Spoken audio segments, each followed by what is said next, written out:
How do you use Flask extensions in Python? If you are curious about how to use Flask extensions in Python, you are in the right place. Let's break down the steps and see how these extensions can enhance your Flask application. Flask is a micro web framework that provides the basics for web development, like URL routing and request handling. However, it does not include advanced features by default. This is where Flask extensions come into play. They add extra functionalities that you might need, such as database integration, form validation, and user authentication.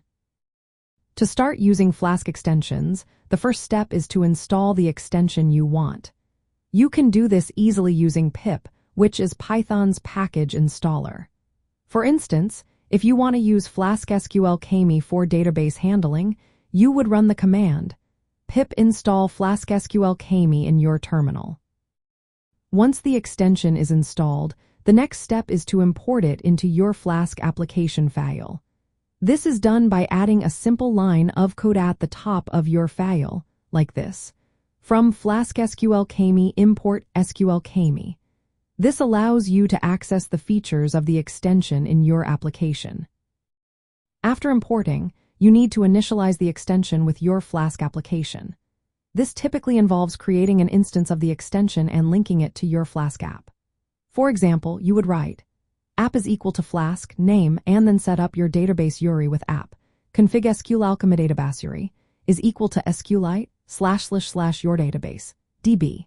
Finally, you create an instance of SQLAlchemy by writing DB is equal to SQLAlchemy, app. Now that you have initialized the extension, you can start using its features.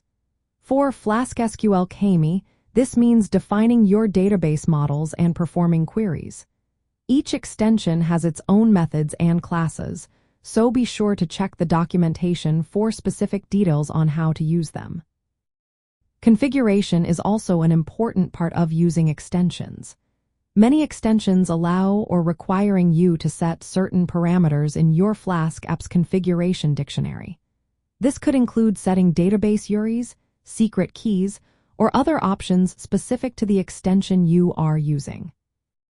Practical uses for Flask extensions are numerous. You can manage databases with Flask-SQLAlchemy or Flask-PW. For form handling and validation, you might use Flask-WTF. If you need user authentication, Flask Login or Flask Security are great choices. Email support can be added with Flask Mail, and for building APIs, you can use Flask RESTful or Flask RESTX. Using Flask extensions allows you to keep your application lightweight while adding only the features you need. This modular approach aligns perfectly with Flask's design philosophy of simplicity and flexibility. In summary, to use Flask extensions, you install them via pip, import and initialize them in your Flask app, configure them as necessary, and then utilize their features to enhance your web application. This method helps you build more functional web apps while maintaining the simplicity that Flask offers.